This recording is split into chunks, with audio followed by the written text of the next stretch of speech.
Good morning students.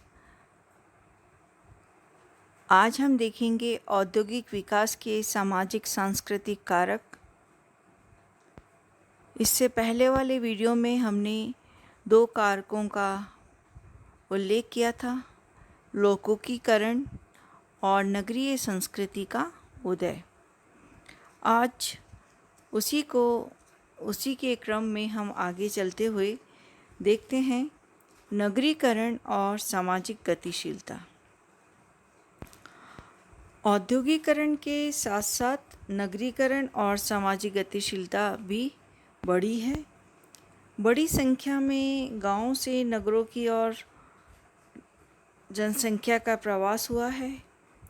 नगरों का नियोजन अप्रवासियों की तुलना में पिछड़ गया है।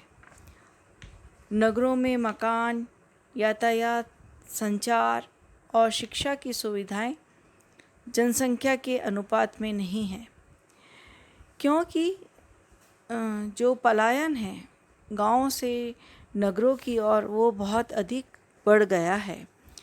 तो औद्योगिकरण के जो सहायक कारक के रूप में नगर में जो मुख्यतः परिवर्तन हुए हैं वो इस तरह हैं।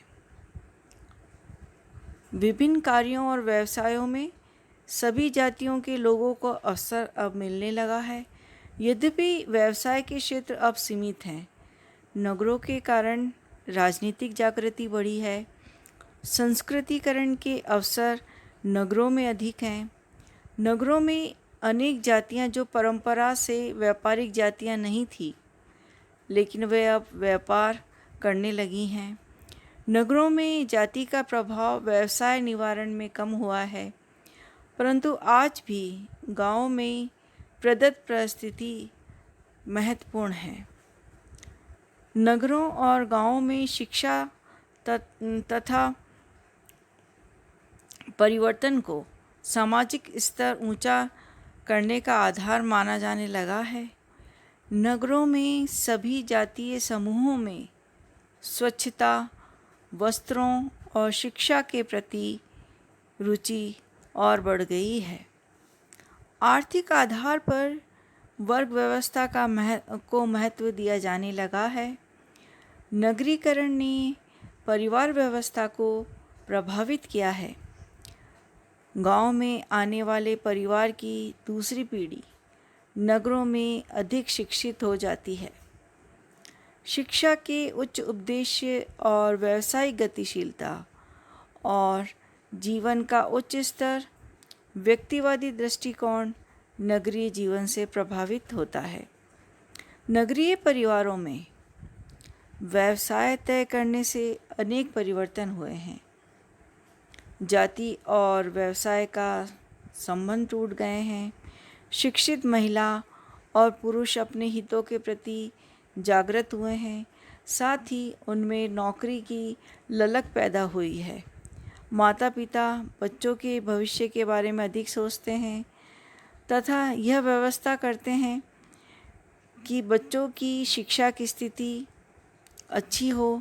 साथ ही उनमें यह भी भय रहता है कि बच्चे को सही तरह से रोज़गार मिल पाएगा या नहीं। मध्यम वर्ग के छात्र प्रतियोगिता के प्रति और अधिक सजग हुए हैं। नगरों में मनोरंजन के साधन औपचारिक हो गए हैं, अतः परिवार ही एकमात्र मनोरंजन का साधन नहीं रहा है। नगरों में सुविधाओं और साधनों के प्रति आकर्षण बढ़ा है, जैसे शिक्षा, बच्चों के लिए नौकरी, आय बढ़ाना, उद्योगों की स्थापना, आधुनिक साधनों जैसे कारखाने, बैंक व्यवसाय के प्रति रुचि, सशिक्षा और महिलाओं के प्रति व्यवसाय की स्वीकृति ने नगरीय दृष्टिकोण बदल दिया है। गाँव में पुराने समय के जीवन को श्रेष्ठ और आनंददायक मानने की प्रवृत्ति रही है, जबकि नगरीय व्यक्ति वर्तमान के प्रति अधिक उत्सुक रहा है। जन्म, मृत्यु, श्राद्ध के प्रति नगरीय और ग्रामीण समाज में विशेष अंतर नहीं है, लेकिन यातायात वृद्धि के कारण भोजन की आदतों में परिवर्तन आए हैं। विभिन्न साधनों जैसे वस्त्र, बर्तन और छोटे बड़े अन्य साधन अधिक लोगों तक पहुँचे हैं। लोग स्वास्थ्य के प्रति जागृत हुए हैं।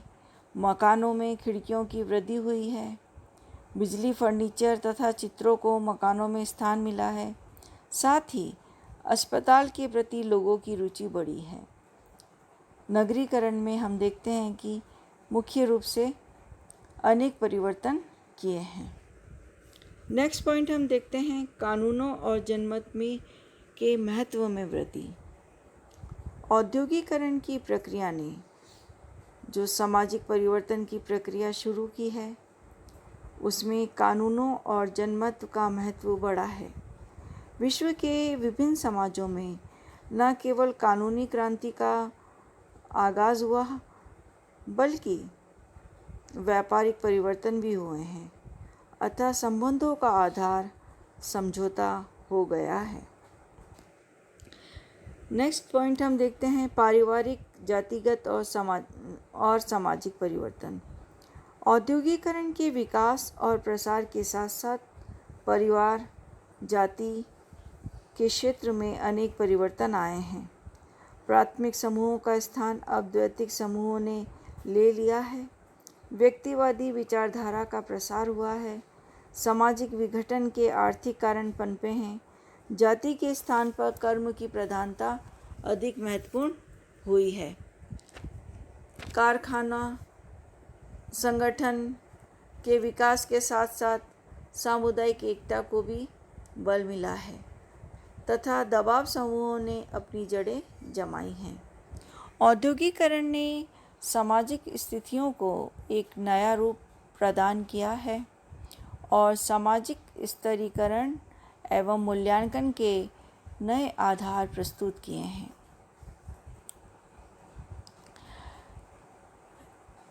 इसके कारण सामाजिक विभेदीकरण एक जटिल व्यवस्था के रूप में विकसित हुआ है।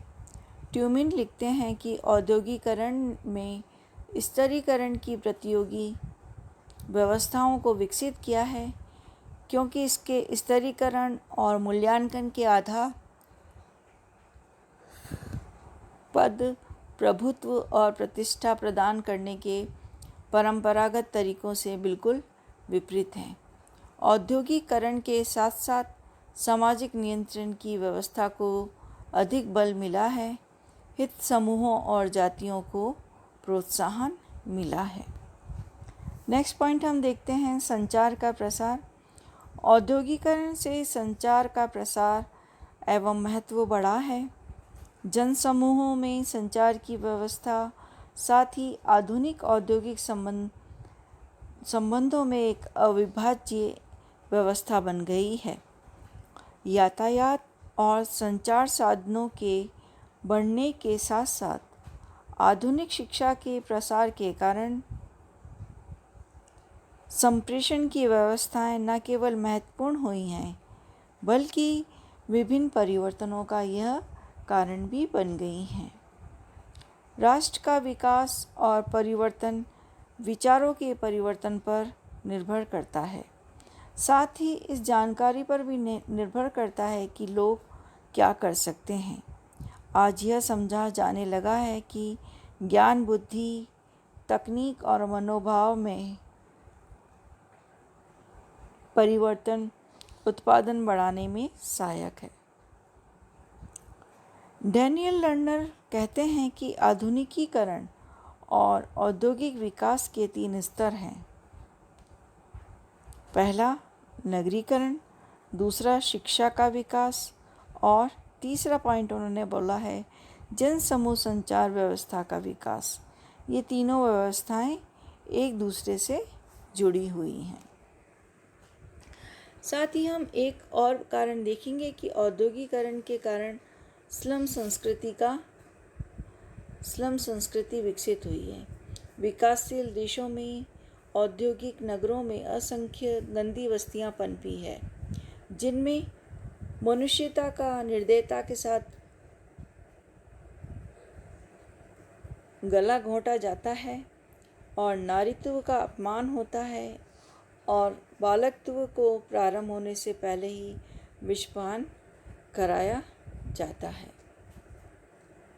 औद्योगिकरण अपने साथ परिवर्तनों की बाढ़ तो लाया है, लेकिन साथ ही सामाजिक, पारिवारिक और व्यक्तिगत जीवन की धारा को बदलने में इसने अपनी एक महत्वपूर्ण भूमिका निभाई है। धन्यवाद।